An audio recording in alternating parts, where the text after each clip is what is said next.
This is Overtime with the Oregonian. I'm Pete. That's Billy. This week we're going to be breaking down our game of the week between two undefeated teams in Sherwood and Tualatin. I think everyone had Sherwood kind of pegged as one of their big boys in the state this year coming into the year, but 4-0 Tualatin is a little bit shocking to everyone.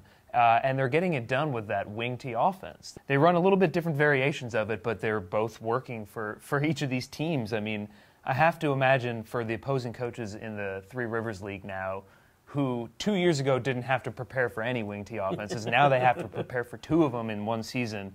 How are they getting it done in this offense? Yeah, it's pretty crazy. Both teams, I mean, obviously they're on the same type of base formation of the wing tee, but they do it in different ways. I mean, they're similar but not similar, if that makes any sense, which I'm still trying to wrap my head around.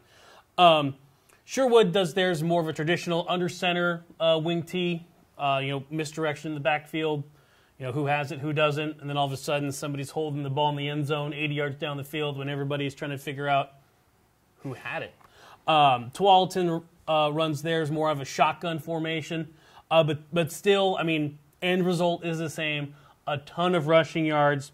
Heading into the game, there's going to be over 2,000 rushing yards between the two teams, and we're only in week 5.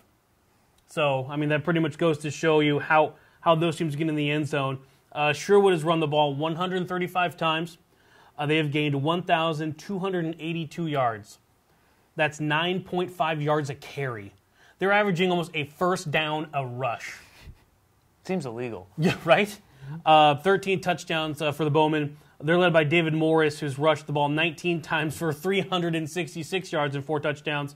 If you do the math, that's almost 20 yards a carry. You can't even do that in a video game. Right. You say video game numbers, but you can't do that right? in a video game. Yeah, and Kobe Higgins, 236 yards on 18 carries, 2 touchdowns. That's 13.1 yards a carry. Jacob Eisenbeis, their big fullback, 19 carries, 173. Just a pedestrian 9.1 yards per carry. It's just crazy how productive that offense is. On the flip side, Tualatin, 156 carries, 1,093 yards. That's 7 yards a carry. That's still really, really good. I mean, relatively speaking, obviously Sherwood's kind of the king of the heap when it comes to that sort of thing. Tualatin has also scored 13 touchdowns. Leading rusher for the Timberwolves, Chase Anderson, 30 carries for 311 yards, 3 touchdowns. Cody Brown, 36 carries, 229 and 3 touchdowns. Grant Nielsen, 35 carries, 243 yards and 3 touchdowns.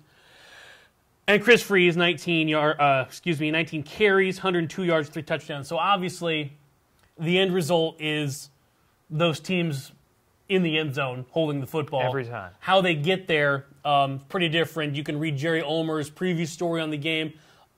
He talks with Coach Greg Lawrence of Sherwood and Coach Bill Zernikow of Tualatin. They kind of give the gist of how different their offenses are, but at the same time, how much they are the same. The 4 different players for Tualatin with 3 rushing touchdowns this season is impressive. That's really hard to prepare for that kind of team, especially for people like you and me as cameramen who are trying to keep focus on the ball there. That misdirection is tough to follow. Yeah, I had a tough time with Putnam at Liberty last week because Putnam runs a wing tee, more of a traditional wing tee. And yeah, sometimes I'd be pointing the camera at somebody and the ball would be over there. Yep.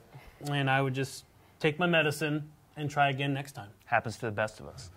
Luckily, I will not be shooting, or maybe unluckily, I will not be shooting the Tualatin-Sherwood game this week. I will be heading out to LaSalle and Wilsonville for some 5A action, but hopefully we catch you at the game of the week. Tweet us your pictures, send us your photos. We'll be out there doing our entire whole shebang. That's it for us with Overtime. Catch us at the game of the week this week. Otherwise, we will see you here next week. Stay cool.